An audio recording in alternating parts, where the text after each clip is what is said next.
Hello guys, how are you? This is Waliur Rahman once again from Passive Coder, and in this video I'm gonna talk about why you should create a website before running ad campaign.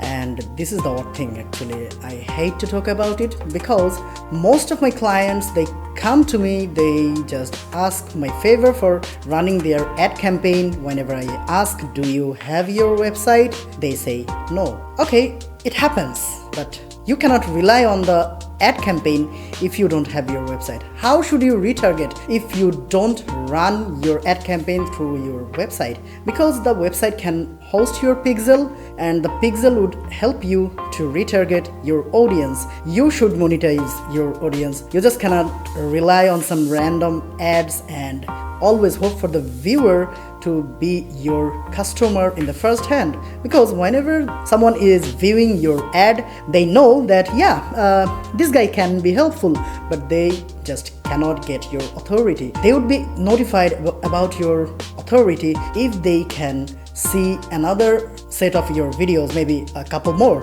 So whenever they just see your video or any sort of ad contents for the first time, they would not just jump and order you right away. They would be getting you first. They would be understanding your business model. Sometimes they would be understanding your package, and your website should play a vital role here.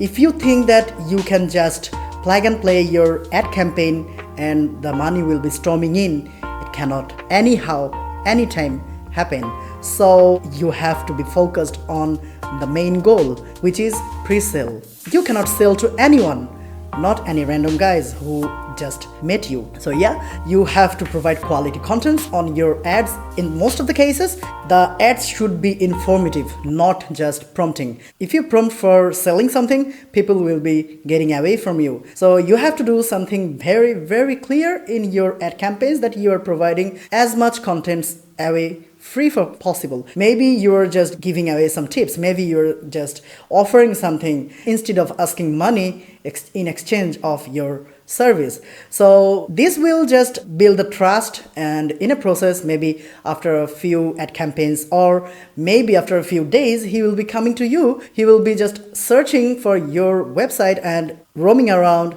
getting some information, and in a process would book your consultation, which is also would be free. And after that, maybe he would be on the consultation call, he would be ordering you. So there is a process, and you have to maintain that. You have to honor the client's privacy. You have to honor the client's intentions. You just cannot push anyone to buy from you, and that is a big mistake most of the renovation maintenance contractors do very, very wrong. So you have to avoid it, and you have to pre-sell to your customer before selling any service. And you must have your website first, and you must have it as soon as you start your business. Maybe you have started your business 5 years ago. Maybe it's been 10 years. You are just doing your business without a website. Yeah, that's been a wrong thing, but just start right away. And if you need any sort of consultation or any sort of support from me, go to passivecoder.com and book a free consultation, and I would be helping you there, and you would be getting a free 30 minutes consultation without any string attached. So see you on the consultation call. Have a nice day.